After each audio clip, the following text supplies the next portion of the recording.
Орусия эмгек мигранттарынын өлкөдөн кетириш үчүн аларды Украинадагы согушка жөнөтүп жатат. Алматыда кыргыз кызы бийлеп жатып көп кабаттуу үйдүн терезесинен кулап кетти. Жана башка жаңылыктар түрмөгү видеого лайк басып, Манас ТВ каналга катталып, акыркы жаңылыктардан кабардар болуп туруңуз. Алматыда кыргызстандык кыз көп кабаттуу үйдүн терезесинен бийлеп жатып кулаган. Ал казак болгонун казак басылмалары жазышууда. Коңшу өлкөнүн басылмалары Ички иштер министринин биринчи орун басары Марат Кожаевдин билдирүүсүнө таянып, каза болгон кыз кыргыз жараны экенин жазып чыгышты. Анын психикалык жактан көйгөйлөрү бар экенин жакындары айтып жатышат. Ал эми катталган бул факты боюнча иликтөө иштери жүрүп жатат деген ал. Каза болгон кыздын көп кабаттуу батирдин терезесинде бийлеп жатканы тууралуу тартылган видео социалдык тармактарга таралууда. Ош шаарындагы Алтын кафеси толугу менен күйүп кетти. Кече 26-июнь күнү Ош шаарынын Курман-Жаннатка көчөсүнө жайгашкан Алтын кафесинен өрт чыккандыгы тууралуу маалымат түшкөн. Бул тууралуу Өзгөчө кырдаалдар министрлигинен маалымдашты.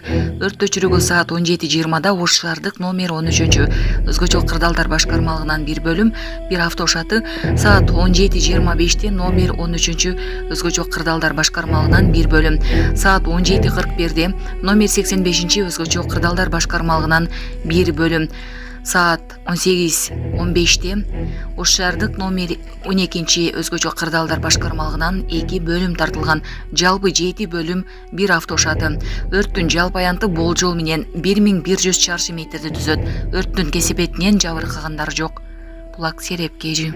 Урматтуу Москва шаарындагы мекендештер, Умбем клиникасы төмөнкү кызматтарды сунуштайбыз. Педиатр, гинекология, стоматология, неврология, хирургия, кардиология, лор, УЗИ жана башка. Андан тышкары массаж жана бардык лабораториялык анализдер. Толук маалымат +7 925 103 22 77. Биздин дарек Москва шаары, метро Нахимовский проспект, Сивашская 7, корпус 2. Сиздин ден соолугуңуз биздин камкордук. Орусияда тажик жараны террорчулукту актоо боюнча соттолду. Орусияда террорчулукту ачык актоо жана үгүттөө тууралуу айыптын негизинде Тажикстан жаранына дагы бир өкүм чыкты. Бул тууралуу Орусиянын жогорку сотунун соттук департаментинин басма сөз кызматы билдирди. Ташриф Сахимназаровдун буга чейинки өкүмүн эске алуу менен ага 12,5 жылдык абак мөөнөтү чегерилди. Алгачкы 3 жылын ал түрмөдө өтөшү керек болот. Андан кийин шарты катаал колонияга которулат. 2018-жылы Москванын Савелов райондук сотунун өкүмү менен Сахимназаров тоно беренеси боюнча 7,5 жылга кесилип, Омск облусунда колонияга жөнөтүлгөн. Жаңы өкүм соттун чечимине белгилегендей, ал түрмөнүн ооруканасында жатып алып башкаларды Талибан кыймылына тарта турган террордук иш жасаса болору тууралуу маалымат тараткан үчүн чыкты. Талибан Орусияда террордук уюм деп жарыяланып, тыюу салынган уюмдар тизмесине киргизилген. Быйыл май айында Орусиянын тышкы иштер жана юстиция министрликтери президент Владимир Путинге аны аталган тизмеден чыгарса болот деген сунушун беришкен. Булак Азаттык. УКМК чыгарачыларды кармады. Жалал Абад облусунун Бек-Абад көзөмөл өткөрмө бекетинин аскер кызматкерлери кармалды. Бул тууралуу УКМКдан билдиришти. Маалым болгондой, аскер кызматкерлери акча алып чыгара аркылуу аткезчилик жүктү алып өтөөгө жардам берип жүргөн. Атайын кызмат билдиргендей, 26-июнда акча алып жаткан жеринен өткөрмө бекеттин нөөмөт башчысы капитан анын кол алдындагы кызматкерлери кармалган. Учурда бул ишке катышы бар адамдарды аныктоо иштери жүрүүдө. Кыргыз-Өзбек чек арасындагы Бек-Абад өткөрмө бекети 2009-жылы жабылгандан кийин 2023-жылы 1-сентябрда ишин жандандырган. Ал жерден жарандар жеңил унаалар өтө алат, товар ташып өтөөгө болбойт. Булак репортер Кейжи. Бастырыкин мигрантты Орусиядан кетирүү үчүн аны согушка жөнөтүү керек экенин айтты. Орусия эмгек мигранттарынын өлкөдөн кетириш үчүн аларды Украинадагы согушка жөнөтүп жатат.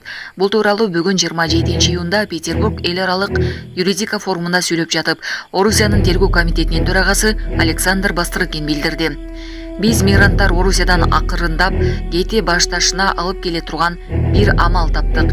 Конституциянын жана мыйзамдарыбыздын жарандык алган адамдар аскердик каттоого турууга, керек болсо атайын аскердик операцияга катышууга милдеттүү деген жоболорун ишке ашыра баштадык, деди Бастырыкин.